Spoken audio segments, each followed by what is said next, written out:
but their intentions are not the same. First, a When people transformation betray in you, your mind. move You'll forward. stop overthinking. When My husband slapped me when I told him I was pregnant. Evan and I had been trying to have a baby for 2 years. We've had 2 years of negative tests and wondering if something was wrong with me. Then last month I missed my period. Then I took 5 tests in one sitting because I couldn't believe the first 4. When those 2 pink lines finally appeared, I sat on the bathroom floor and cried until my sister Carrie talked me down through the phone. She told me I needed to tell everyone and make it special. Don't just blurt it out over dinner. Throw a party, invite everyone who matters. Turn this into a memory we'd tell our kid about someday. So that's exactly what I did. 7 weeks later, my house was packed with everyone I loved. My parents stood by the appetizer table. Carrie kept shooting me excited glances from across the room. Evan's parents had flown in from Arizona, and his younger brother Jeff had shown up early to help me set chairs and arrange the gift table. Evan worked the crowd like he always did, shaking hands and making people laugh, being the charming husband I'd fallen for 6 years ago. I watched him from the kitchen doorway and felt my heart swell. Tonight I was going to make him the happiest man alive. I grabbed a fork, tapped it against my wine glass, and the room slowly went quiet. 40 faces turned toward me. My mom was already tearing up and she didn't even know yet. Evan made his way through the crowd and stood beside me, his arm wrapping around my waist. He looked at me with warm, curious eyes, completely clueless as to what I was about to say. "Thank you all for coming," I said, my voice shaking a little. "I know some of you traveled really far, and I promise it's worth it." I looked up at Evan and smiled. "We're having a baby. I'm pregnant." The room exploded. My mom screamed. My dad started clapping so hard I thought he'd hurt his hands. Carrie was jumping up and down yelling, "I knew it," even though she actually did know. Everyone was hugging and crying, and the energy in that room felt like pure love. I turned to Evan expecting him to lift me up or spin me around or do something romantic. Instead, he was frozen. His arm had dropped from my waist. His face had gone completely white. "Evan?" I reached for him. "Baby, aren't you excited? We're finally going to be parents." And that's when it came. The slap to my face that hit so hard I crashed backward into the gift table. The pain was instant and blinding, like someone had taken a hot skillet and pressed it flat against my skin.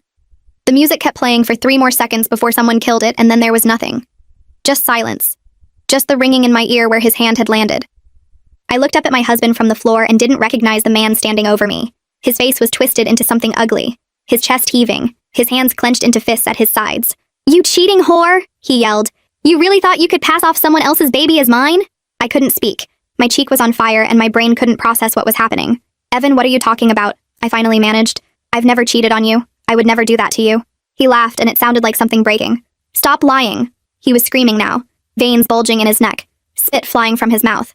"You can't be pregnant with my baby Marina. I had a vasectomy 4 years ago before we even got married. I can't have babies." The words hit me harder than his hand did. A vasectomy. 4 years ago. He'd been letting me cry over negative tests for 2 years, knowing the whole time it was impossible. "So whose is it?" he continued, his voice getting louder. "Who have you been sleeping with behind my back? How long has this been going on?" The room was still dead silent. My mother had her hand over her mouth, tears streaming down her face. My father looked like he wanted to end someone but couldn't make his legs move. And then someone was kneeling beside me, warm hands on my shoulders, helping me sit up, brushing glass away from my dress. I looked and it was Jeff, his face pale with shock as he stared at his brother like he was seeing a monster. "What the hell is wrong with you?" Jeff said, his voice shaking with anger. "You just hit your pregnant wife in front of everyone." He helped me to my feet and positioned himself between me and Evan like a shield. Evan was pacing back and forth like a caged animal, running his hands through his hair. 2 years I let you make me feel guilty for not giving you a baby. And this whole time you were spreading your legs for someone else?" He turned to the room, arms wide, like he was inviting everyone to see what I really was. Look at her. Look at her standing there pretending to be confused. She knows exactly what she did. She knows exactly whose baby that is. So there I was, face-stinging entire family watching accused of cheating by my own husband. And the worst part? Evan had proof. A vasectomy I never knew about. In his mind, this pregnancy was impossible unless I slept with someone else. I demanded a paternity test. It would take a week to come back. 7 days until I could prove I was innocent. But I didn't know that those 7 days would be the worst of my life. Because while I waited for science to save me, everyone I loved was about to turn on me. Everyone left the party without saying goodbye. They just grabbed their coats and filed out one by one, eyes down, mouths shut. My parents were the last to go. My father hugged me so tight it hurt and whispered, "I'll kill him if you want me to." But I shook my head because I still believed this was a misunderstanding. When the door finally closed, I turned around and Evan was already walking toward our bedroom. "Evan," I said. My voice came out smaller than I wanted it to. "Please just listen to me. I don't know how to explain this, but I haven't been with anyone else. You're the only man I've been with in 6 years. There has to be another explanation." He laughed, but there was no humor in it. Just this cold, empty sound that made me feel sick. "Another explanation? For how you got pregnant by a man who can't make babies?" He took a step toward me. I flinched. I actually flinched away from my own husband, and I watched that register on his face. For half a second, something flickered in his eyes. Guilt, maybe. Or recognition of what he'd done. But then it was gone, replaced by that hard, angry mask. "I'd love to hear it, Marina. Really. Enlighten me." I had nothing. No explanation. No defense except my own word, which clearly meant nothing to him anymore. "Then let's do a paternity test," I said. "Let's prove it scientifically. Because when that test comes back showing you're the father, you're going to have to live with how you treated me tonight. You're going to have to look me in the eyes knowing you hit me and called me those things and humiliated me in front of everyone I love." Something changed in his expression. Doubt, maybe. Or fear. He was quiet for a long moment and I let the silence stretch because I needed him to feel the weight of what he'd done. "Fine," he finally said. "First thing tomorrow." We sat in the clinic waiting room like two strangers sharing a bus stop. Evan sat 4 chairs away from me with his arms crossed and his jaw clenched so tight I could see the muscles jumping under his skin. Every few minutes he'd glance at me and then look away like even the sight of me made him sick. I wanted to scream at him.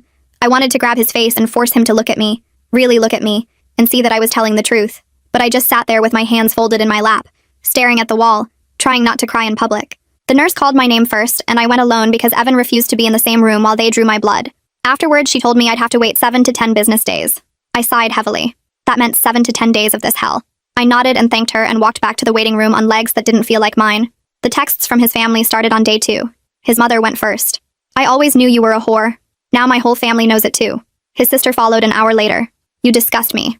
I hope you lose that baby. His aunt sent a paragraph about how she'd warned Evan not to marry me, how she'd seen the trash in me from day 1, how I'd fooled everyone with my nice girl act, but now the mask was off. His cousin sent a photo of me from the party, mid-fall, with the caption, "Cheaters always get what they deserve." I sat on my bed reading message after message until my phone screen blurred from tears. These people had hugged me at holidays. They'd sent me birthday cards. They'd told me I was part of the family. Now they were calling me names I'd never been called in my life, and wishing harm on my unborn child. I turned off my phone because I couldn't take anymore. Carrie came over that afternoon and found me still in bed.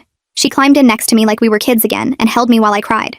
"You need to leave him," she said softly. "He hit you, Marina. In front of witnesses. You could press charges. You could take him for everything." My mother called that night saying the same thing. So did my father. So did everyone in my family who reached out. Leave him, sue him, make him pay. But I couldn't. Not yet. Because the test would prove I was innocent and then everything would go back to normal. It had to. I lay awake that night with my hand on my stomach, trying to feel something. Some connection to the life growing inside me. But all I felt was doubt. What if Evan was right? What if the vasectomy made it impossible? What if somehow, some way, something had happened that I couldn't remember? The thought made me sick, but I couldn't stop it from creeping in. I went through every night of the past 3 months in my head. Every time Evan and I had been together. Every moment I'd been alone. Nothing made sense. I knew I hadn't cheated. I knew it in my bones. But if Evan really couldn't have children, then whose baby was this? On day 4, Jeff knocked on my door holding a bag of takeout. "Figured you weren't eating," he said. His voice was gentle and his eyes were soft with concern. I hadn't showered in 2 days. I was wearing the same sweatpants I'd slept in, and my hair was tangled into a mess on top of my head. I looked like a mess. But Jeff didn't seem to notice or care. He just stood there on my porch waiting patiently for me to let him in. And I did.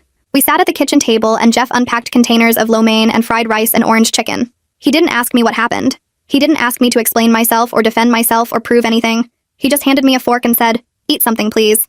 So I did. Small bites at first because I had zero appetite. But the food was warm and the company was warmer, and slowly I started to feel almost human again. Jeff talked about stupid things. A movie he'd seen last week. A coworker who kept microwaving fish in the office and stinking up the whole place. His neighbor's dog that barked at 3 in the morning every single night. He filled the silence with easy conversation that didn't require anything from me except to listen. And when I finally started crying, which I knew I would, he didn't panic or pull away.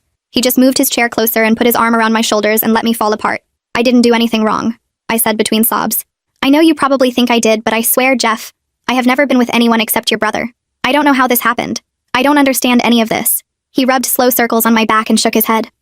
"I believe you," he said quietly. "I don't know what's going on, but I know you're not that kind of person. Anyone who spent 5 minutes with you knows that." I cried harder because after 4 days of being treated like a criminal, someone finally saw me. Someone finally believed me without demanding proof. Jeff stayed for 2 more hours. He washed the dishes even though I told him not to. He made sure I had his number saved in my phone in case I needed anything. And when he left, he hugged me at the door and told me to call him anytime, day or night, if everything got too heavy. I watched him drive away and felt something I hadn't felt in days. Hope. Someone was actually on my side and not trying to tell me what to do or berating me left and right. I survived the week from hell. Evan's family calling me every name. Carrie begging me to leave him. Evan looking through me like I was already gone. The only person who didn't treat me like a criminal was Jeff. He checked on me every day, brought me food when I couldn't eat, told me Evan was wrong for what he did. But I held on because the test results were finally here. This was my proof, my vindication. Except when I opened that envelope, I didn't find salvation. I found something that made everything 1,000 times worse. 3 more days passed before the envelope arrived. Jeff checked on me a few times and brought food when he could, but mostly I was alone in a house where my husband lived 20 feet away and acted like I didn't exist. Evan had been locked in the guest room since the night of the party. He'd leave for work before I woke up. He'd come home after I'd already gone to bed. The only sign he was still living there was the coffee mug in the sink every morning, and the sound of the guest room door clicking shut every night. We existed in the same house like ghosts who couldn't see each other.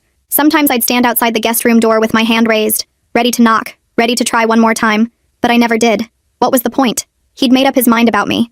The only thing that would change it was proof. And proof was coming. When the mail truck finally pulled up on day 7, I was standing at the window like I'd been doing every afternoon.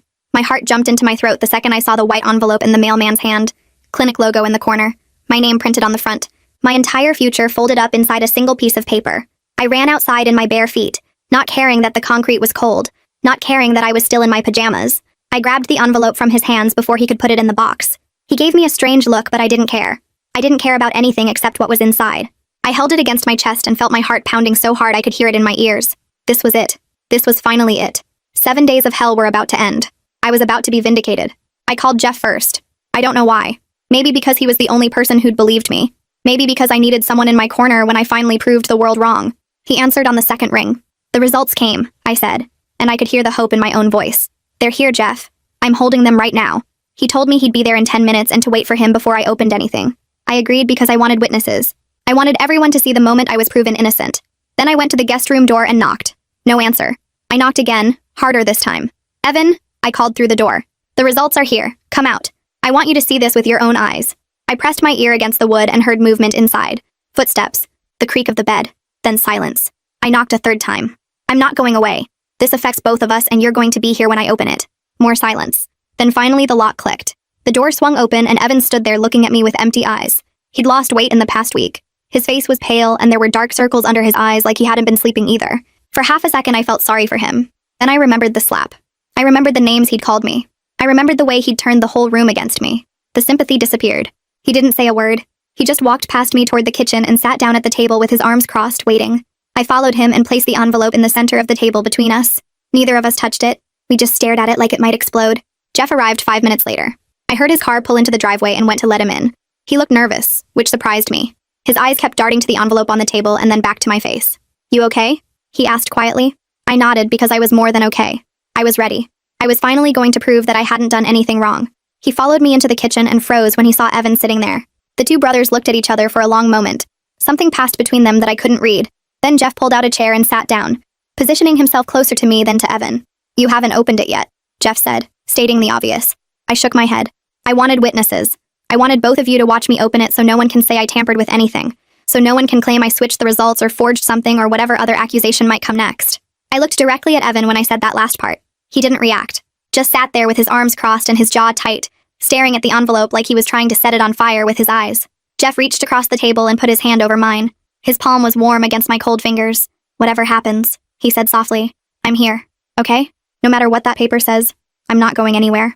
I squeezed his hand and thanked him for being the only person who'd stood by me through this nightmare, for the only person who'd believed me when everyone else had already decided I was guilty. Evan's eyes locked onto our hands and something dark flickered across his face. His jaw tightened even more.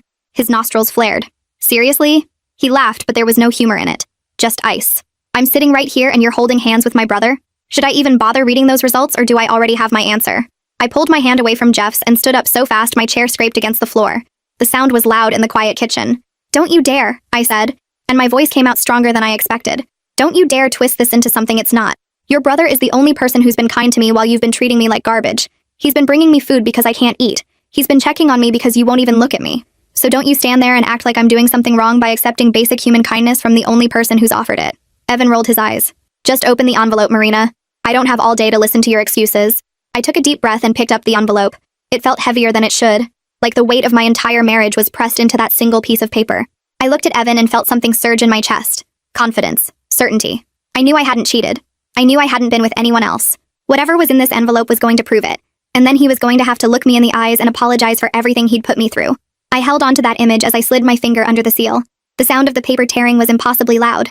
I pulled out the single sheet inside and unfolded it slowly, savoring the moment. This was it. This was my vindication. My eyes scanned the words at the top. Medical terminology. Reference numbers. My name. Evan's name. And then the results. I read them once. My brain didn't process what I was seeing. I read them again. The words were the same, but they still didn't make sense. I read them a third time and the paper started shaking in my hands. No. No, no, no, no, no. This wasn't right. This couldn't be right.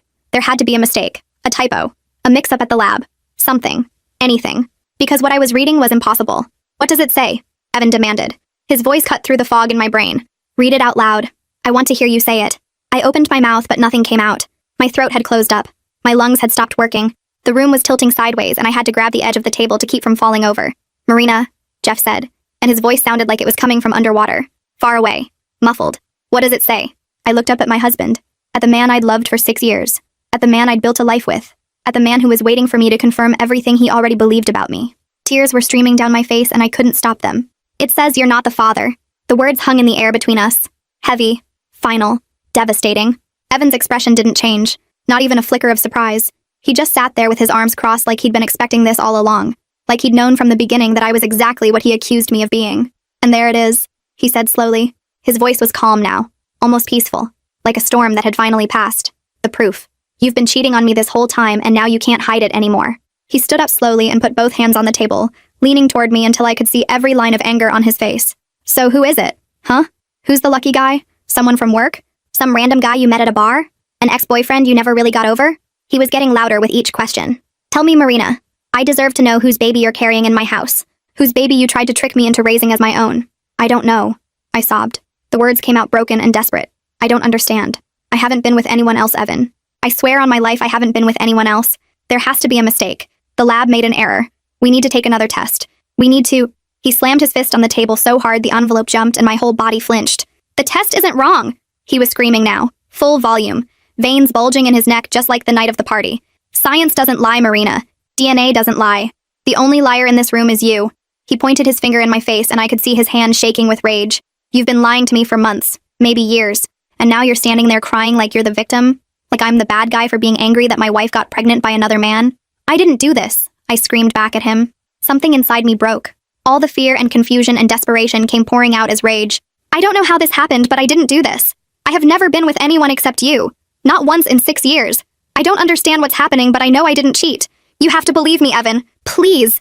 I grabbed his arm, desperate for him to see me. Really see me. To look past his anger and recognize the woman he'd married. The woman who loved him. The woman who would never betray him. Please believe me. Please. I'm begging you. He shoved me away so hard I stumbled backward. My hip hit the counter and pain shot through my side. Jeff jumped up and caught me before I could fall further, his arms wrapping around me to steady me. Don't touch me, Evan snarled, and his face was twisted into something I didn't recognize. Pure hatred, pure disgust. Don't ever touch me again. You make me sick. Looking at you right now makes me physically sick. I can't even stand to be in the same room as you. He turned to Jeff, who was still holding on to me, and his eyes narrowed. And you, my own brother, sitting here holding her hand, comforting her, being her shoulder to cry on while my marriage falls apart. He took a step toward Jeff and for a second I thought he was going to swing. Did you know about this? Did you know she was sleeping around behind my back? Have you two been laughing at me this whole time? Jeff's face went pale. His arms tightened around me almost protectively. I didn't know anything, he said quietly. His voice was steady, but I could feel his heart pounding against my back. I swear to you, Evan. I just came to support her when the results came in. That's all. I had no idea. Evan stared at his brother for a long moment, searching his face for something. Then he laughed. That horrible cold laugh that made my blood run cold. Support her. Right. Well, congratulations. She's all yours now. You can have her. I'm done. He turned and stormed toward the guest room. I heard drawers being yanked open, clothes being thrown, hangers clattering to the floor. Jeff let go of me and I stood there in the middle of the kitchen, frozen, tears streaming down my face, my whole body shaking so hard I thought my bones might rattle loose. This wasn't happening. This couldn't be happening. I'd been so sure, so completely certain that the test would save me, that science would prove what I already knew, prove I was innocent and faithful. Instead, the test had destroyed everything. And it hadn't even given me answers. It just told me Evan wasn't the father. It didn't tell me who was. It didn't explain how any of this was possible. It just left me standing in my kitchen with my whole life in pieces, and no idea how to put them back together. Evan came back 10 minutes later dragging 2 suitcases behind him. He didn't look at me as he walked toward the front door. His face was set in stone. His eyes were fixed straight ahead, like I was already invisible to him. Evan, wait, I begged, running after him. I grabbed the back of his shirt and he spun around so fast I stumbled backward. Don't touch me, he said through clenched teeth. What part of that don't you understand? I held up my hands in surrender, tears blurring my vision. Please, we can figure this out. We can take another test. Something is wrong. Something doesn't make sense. I know I didn't cheat Evan. I know it.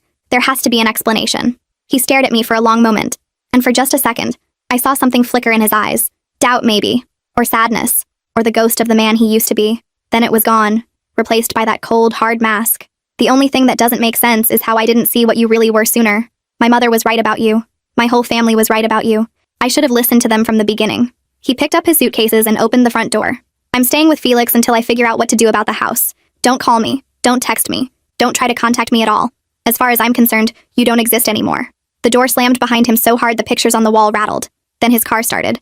Then he was gone. And I was alone. I collapsed onto the kitchen floor and cried so hard I thought I might shatter into 1,000 pieces. Jeff knelt down beside me and tried to put his arm around me, but I pushed him away. I didn't want comfort. I didn't want kindness. I wanted answers. Because I knew I hadn't cheated. I knew I hadn't been with anyone else. I had never let another man touch me in 6 years of marriage. So how was this possible? How was I carrying a baby that wasn't my husband's? I stared at those results knowing how guilty this looked. Evan was gone. He wouldn't even let me explain. He had already decided I was a cheater and a liar. But I still had no idea how this happened. I didn't know that Carrie was about to ask me a question that would change everything. A question I should have asked myself weeks ago. I called Carrie before the sun came up. She answered on the first ring like she'd been waiting by the phone all night. The results came back, I said. My voice was raw from crying. Evan's not the father. She was at my door within the hour. I let her in and handed her the paper without saying anything. She read it twice, her face getting paler each time. Then she set it down on the kitchen table and looked at me with an expression I couldn't read. Sit down, she said. We need to talk through this. I sat across from her at the table. The same table where Evan had slammed his fist. The same spot where Jeff had held my hand. The exact place where my entire life had fallen apart less than 12 hours ago. Carrie pushed the results aside and folded her hands in front of her. I need you to walk me through everything. Not the party. Before that. When do you think you conceived? I stared at her. What does that matter? The test says Evan isn't the father. That's the only thing that matters. Just answer the question, Marina. When do you think it happened? I tried to focus. My brain felt like it was full of static. I don't know exactly. Evan and I were together a lot during that window. We had a whole system. Ovulation tracking, temperature charts, scheduled nights. It could have been any of those times. Carrie shook her head. You're about 11 weeks along. That means conception happened roughly 9 weeks ago. Maybe 10. She leaned forward. Think harder. Is there any night during that time that stands out? Anything that felt different or strange? I closed my eyes and tried to go back. All those nights of trying so hard blurred together. The same routine, the same hope, the same disappointment month after month until the one test that finally came back positive. But then something floated up from the back of my mind. A night I hadn't thought about since it happened. A night that was different from all the others. There was one night, I said slowly. My eyes were still closed, reaching for details I'd never bothered to examine before. About 9 or 10 weeks ago, I woke up because Evan was shaking me, gently. Then I felt him kissing my neck. I paused, remembering. I asked if he was in the mood and he just hummed, like a yes, and I remember wanting a baby so badly I went along with it. Carrie's voice was steady. What else do you remember? I tried to pull more from the fog. It was completely dark. We have blackout curtains because Evan's a light sleeper. I couldn't see anything, not even an outline. I paused. Something was shifting in my chest. Something uncomfortable. He never actually said anything. Not one word the whole time. Usually Evan would whisper to me, tell me he loved me, ask if I was okay. But that night it was just the hum.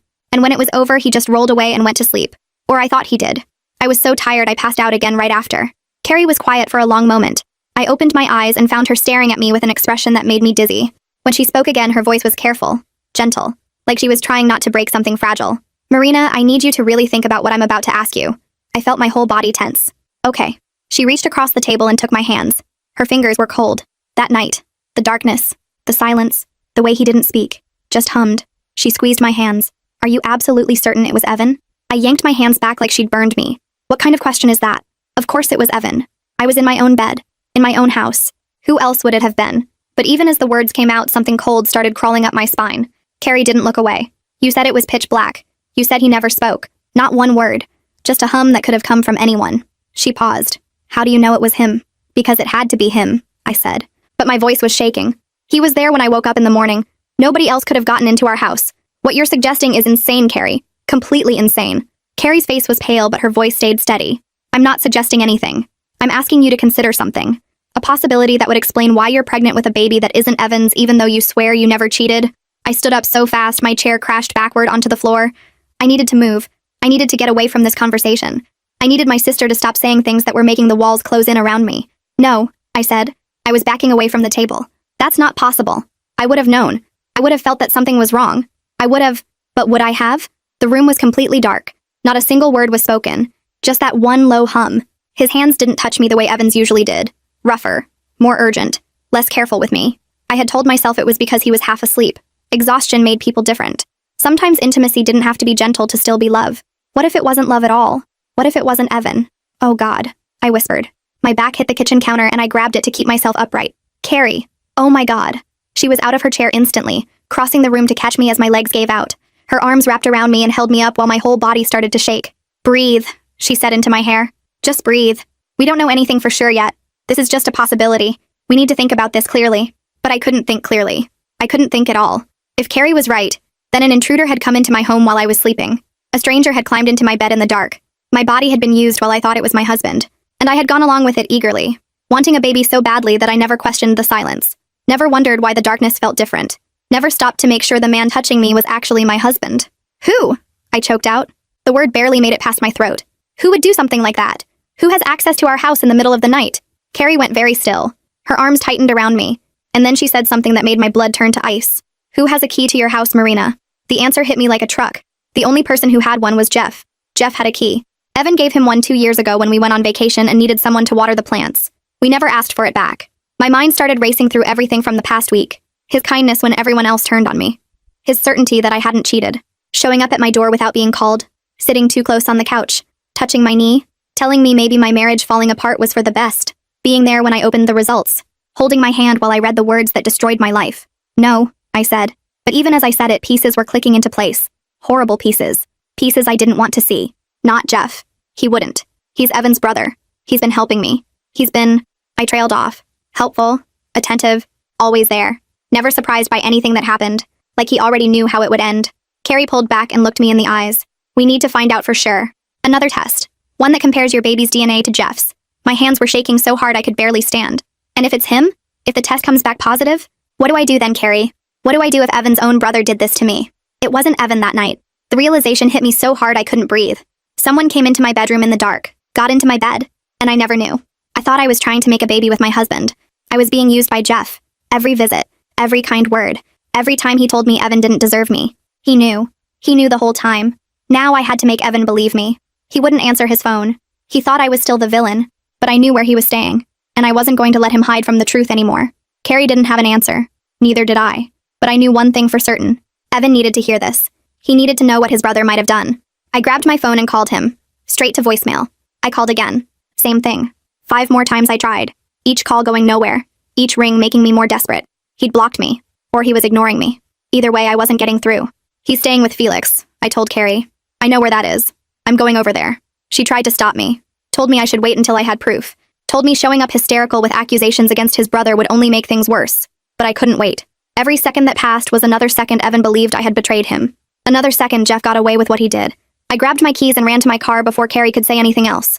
The drive to Felix's apartment took 12 minutes. I spent every one of them rehearsing what I would say. How I would make Evan listen. How I would convince him that his own brother had done something unthinkable. By the time I pulled into the parking lot, my hands were shaking so badly I could barely turn off the ignition. Felix's apartment was on the 3rd floor. I took the stairs 2 at a time and pounded on the door so hard my knuckles ached. No answer. I pounded again. Evan, I yelled through the wood. I know you're in there. Open the door, please. I figured it out. I know what happened. Silence. Then footsteps. Then the door swung open and Evan stood there looking at me like I was a ghost he'd been trying to outrun. His eyes were red. His clothes were wrinkled. He looked like he hadn't slept in days. Go away, Marina. His voice was flat. Dead. I don't want to hear any more lies. I pushed past him into the apartment before he could stop me. Felix was sitting on the couch looking uncomfortable. I ignored him completely. It wasn't me, I said, turning to face Evan. I didn't cheat on you. I never cheated on you. But someone did get me pregnant. Someone who had access to our house. Someone who came into our bedroom in the middle of the night while it was pitch black and I couldn't see anything. Evan's jaw tightened. What are you talking about? I told him everything. The night I woke up to someone shaking me. The kiss on my neck. The hum instead of words. The complete darkness. The way nothing felt quite right, but I was so desperate for a baby that I didn't question it. The way whoever it was never spoke. Not once. Just that single hum when I asked if he was in the mood. Evan's face changed as I talked. The anger was still there, but it was moving away from me and towards something else. Someone else. Who has a key to our house? I asked him. Besides us. Who else can get in? I watched the realization hit him. Watched his eyes widen. Watched his hands curl into fists at his sides. Jeff, he whispered. The name came out like poison. I gave Jeff a key 2 years ago. I nodded. Tears were streaming down my face, but I didn't wipe them away. He's been so helpful this whole week, Evan. Showing up without being asked. Bringing me food. Telling me you didn't deserve me. Holding my hand when I opened those results. My voice cracked. He knew. He knew the whole time because he's the one who did it. Evan didn't say anything for a long moment. His chest was heaving. His face had gone from pale to red. When he finally spoke, his voice was barely controlled. Get in the car. We drove to Jeff's apartment in complete silence. Evan's knuckles were white on the steering wheel. His jaw was clenched so tight I could see the muscles jumping under his skin. I didn't know what he was going to do when we got there. Part of me was scared to find out. Jeff's building was a nice complex on the east side of town. We pulled into the parking lot and Evan was out of the car before I even had my seatbelt off. I ran after him as he stormed toward the entrance. He didn't buzz. He didn't call. He just waited until someone came out and caught the door before it closed. We took the elevator to the 4th floor. Evan pounded on the door with his fist. For a few seconds, nothing happened. Then the lock clicked. The door swung open, and there was Jeff. He wasn't surprised to see us. That was the first thing I noticed. No shock on his face, no confusion, no panic. He just stood there in the doorway looking calm, almost peaceful, like he'd been waiting for this exact moment. "Hey," he said. His voice was steady, casual, like we'd just stopped by for a visit. Evan grabbed him by the shirt and shoved him backward into the apartment. "Tell me the truth," he growled. "Tell me what you did to my wife." Jeff didn't fight back, didn't try to defend himself. He just let Evan push him until his back hit the wall. Then he looked past his brother, directly at me. His eyes found mine and something in them made my skin crawl. Intensity, hunger, possession, like he was looking at something that belonged to him. "Marina," he said softly. My name in his mouth made me want to vomit. "I've been waiting so long to finally tell you everything." Jeff stood in that doorway looking at us like he'd been expecting this moment his whole life. No panic, no guilt, just this calm expression that made my skin crawl. Evan demanded answers. I held my breath waiting for denials, excuses, anything that would let me pretend this was some horrible mistake. But he didn't deny it. He smiled. And what came out of his mouth next proved that this wasn't a moment of weakness or a drunken accident. This was planned. This was obsession. This was everything. The corners of Jeff's mouth curled upward in a way that made him look like a completely different person. Not the kind brother who brought me takeout. Not the gentle voice that told me everything would be okay. This smile was slow and deliberate and wrong. The kind of smile someone wears when they've been keeping a secret for years and finally get to say it out loud. "You might want to let go of me, Evan," Jeff said. His voice was steady and conversational, as if Evan wasn't pinning him against the wall with murder in his eyes. "This is going to be a long conversation, and you'll want to sit down for it." Evan's hands twisted tighter into Jeff's shirt. The fabric bunched and strained under his grip. A vein was pulsing visibly in his neck, and his breathing had gone ragged and heavy. "Start talking. Right now. Tell me what you did." Jeff didn't struggle. Didn't try to push Evan off. He just stood there against the wall looking more relaxed than anyone in his position should be. Then his eyes slid past Evan and landed on me. I wanted to look away, but I couldn't. Something about his gaze pinned me in place. He stared at me the way a lion stares down a gazelle. It became clear I was his prey from the moment we met, and he was determined to make me his. "Fine," Jeff said softly. His eyes never left mine, even though he was answering Evan. "You want to know what I did? I'll tell you everything. But first you should know that I'm not sorry. Not even a little bit. What I did was the best decision I ever made. My chest felt like someone was sitting on it. Every breath took effort. I pressed my back harder against the wall because my legs weren't trustworthy anymore. They felt hollow, disconnected from the rest of me. Evan slammed Jeff against the wall hard enough to make a picture frame rattle. "Talk." Jeff let out a small laugh. "Having your spare key gave me so much power. Power I've been wanting for a long time. I loved that I had access to your house, your life." He tilted his head slightly. "Your wife." The word wife came out of his mouth like he was tasting something sweet. I felt my dinner rising in my throat. Evan's whole body had gone rigid. The muscles in his arms were straining against his shirt. His jaw was clenched so tight I could hear his teeth grinding. That night,